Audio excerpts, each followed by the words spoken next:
It begins with a tragic incident where a man in his mid-30s and two high school students go missing after a truck accident.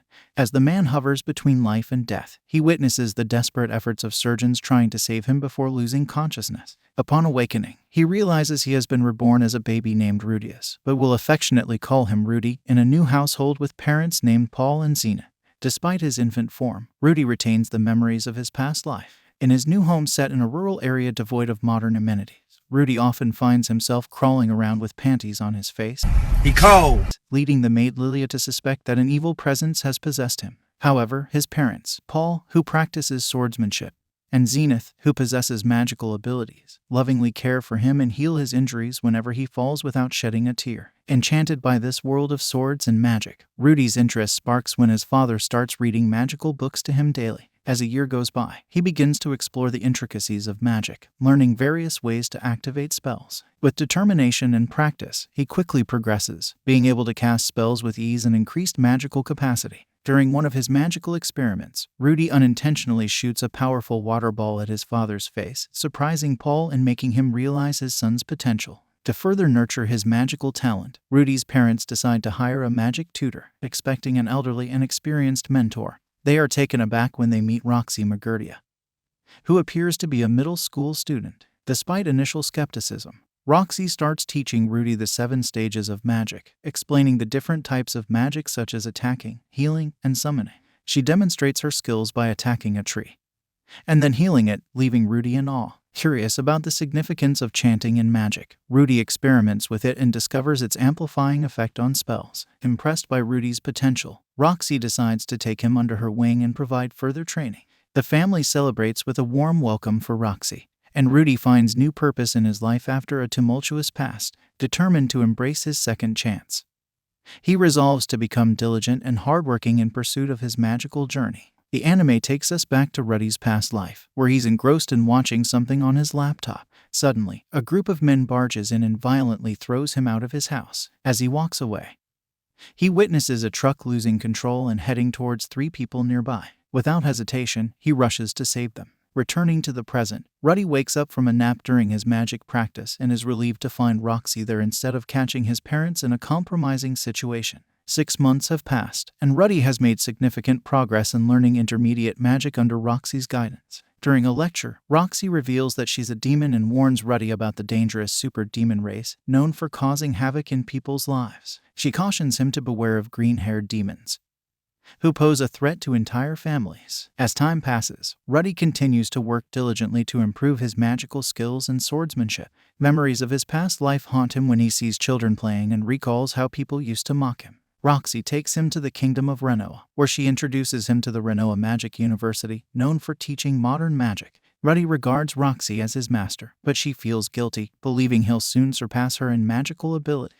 During the every 5th year celebration, Rudy receives gifts from his family and Roxy. Overwhelmed with joy, he reflects on his past depression and the progress he's made since reincarnation, which brings him to the verge of tears. The next day, Roxy administers Rudy's graduation exam outside the village. Rudy is anxious due to his painful past and fear of socializing. However, Roxy tries to comfort him as they ride on a horse. Throughout the journey, Rudy realizes the village people are kind and caring, easing his anxiety. At the exam location, Roxy casts a powerful water saint spell. Despite an unfortunate injury to her horse, Rudy manages to surpass her by creating an even more impressive cyclone using his magic stick. yeah, boy. He becomes a water saint-ranked magician, marking his success. As their journey together ends, Roxy plans to return to her hometown and explore other skills. Rudy's parents offer her to stay longer as a gesture of gratitude. Moved by her impact on his life, Rudy expresses heartfelt appreciation to Roxy, especially for helping him overcome his past trauma and rediscover life outside. It's worth mentioning that Rudy's past mischief of stealing Roxy's underwear is also part of their shared memories, That's what I'm talking about! adding a touch of humor to their bond. The next morning, filled with newfound freedom from his past trauma, Rudy seeks permission from his parents to play outside. They lovingly encourage him to be kind to others, protect them, and even find a girlfriend.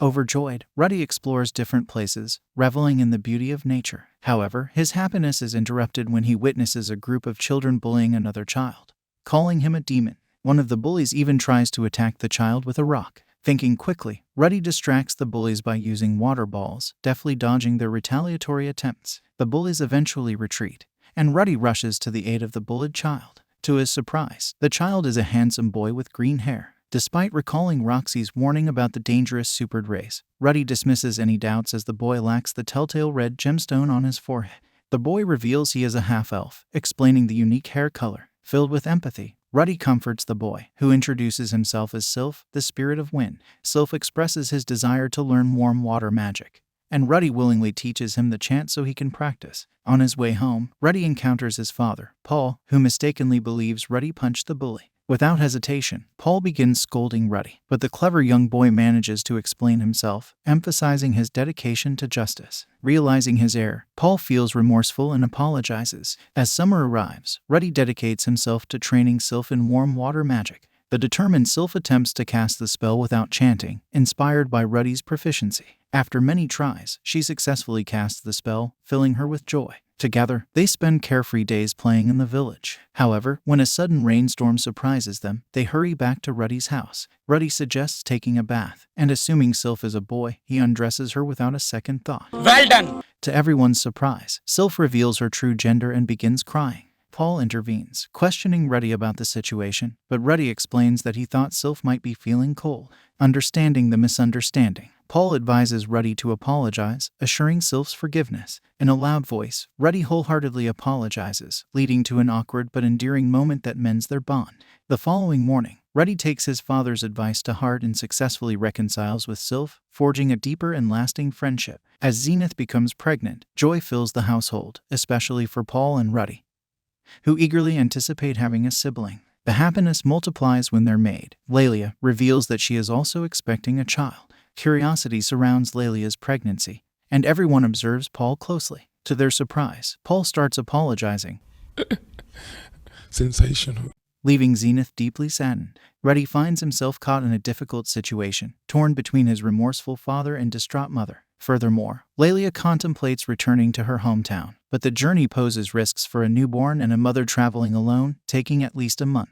Grateful for all the kindness Lelia has shown him, Ruddy decides to repay her by concocting a false story that Paul forced her to keep their encounter a secret. He proclaims Lelia's innocence to Zenith, who accepts her as part of the family and insists she stays with them. Lelia, touched by Ruddy's support, vows to serve him as a maid and repay his favor for the rest of her life. The newborns, Norn and Aisha, join the family, and they all begin living together as one. Ruddy continues his swordsmanship training, playfully taunting his father, but their bond strengthens over time. One morning, he contemplates joining a school to enhance his magical abilities, but Sylphie's emotional plea for him not to leave persuades him otherwise. Later, Paul brings a letter from Roxy, who has been away for 2 years and achieved the rank of Water King in magic. Roxy mentions the similarities between Ruddy's actions and hers, including playful mischief like peeking at her while changing and stealing her underwear. She suggests he apply to Renoa Magic University. Ruddy considers enrolling with Sylphie, but financial constraints prevent Paul from paying the tuition fees for both of them. Paul proposes an alternative plan, which involves Ruddy working with a beast girl named Ghislaine. However, Ruddy refuses to distance himself from Sylphie. In a sudden turn of events, Paul initiates a wooden sword attack on Ruddy. Skillfully defending himself with water god-style techniques, Ruddy eventually loses consciousness. He wakes up to find Ghislaine before him, informing him that he will start working with her from the next day. After receiving Paul's letter, Ruddy and Ghislaine embark on a new journey to Roa. Ruddy will be working as a tutor for a 9-year-old girl, Eris, while Ghislaine serves as her bodyguard and swordsmanship teacher. They are welcomed by the mayor of the town, Philip Boreas, who happens to be Paul's cousin. Philip discusses Eris's stubborn nature, and their meeting with her proves eventful as she engages in a physical altercation with Ruddy. Undeterred, Ruddy devises a plan to use a staged kidnapping to show Eris the importance of study. However, things take an unexpected turn when the situation becomes dangerous. Eris breaks her promise not to act violently, but despite this, she decides to join Ruddy and abide by his terms. As they journey together, they encounter pursuers, and Ruddy valiantly defends Eris from an attempted kidnapping. Ghislaine arrives in the nick of time to save them from a formidable enemy. Returning home, Ruddy feels disappointed in himself for needing Ghislaine's help, but Eris surprises him by allowing him to stay as her tutor despite the ordeal. Grateful for the new opportunity and filled with a sense of growth, Ruddy eagerly embraces his role, looking forward to the adventures that lie ahead. The following morning, Philip appreciates Ruddy's efforts and reveals that, as a member of the Greyrat family, Ruddy can be valuable both physically and politically. Ruddy meets Eris' father and grandpa, who share her fiery nature. Eris' grandpa asks her to teach him magic in a beastman-like manner, leaving Ruddy puzzled by her attitude. They continue practicing swordsmanship and magic, with Ghislaine also learning arithmetic alongside magic. Eris tends to run away, punch Ruddy, or hide during arithmetic lessons. In an attempt to engage her, Ghislaine shares a story from their past when they were part of the Fangs of the Black Wolf, which includes Paul and Zenith.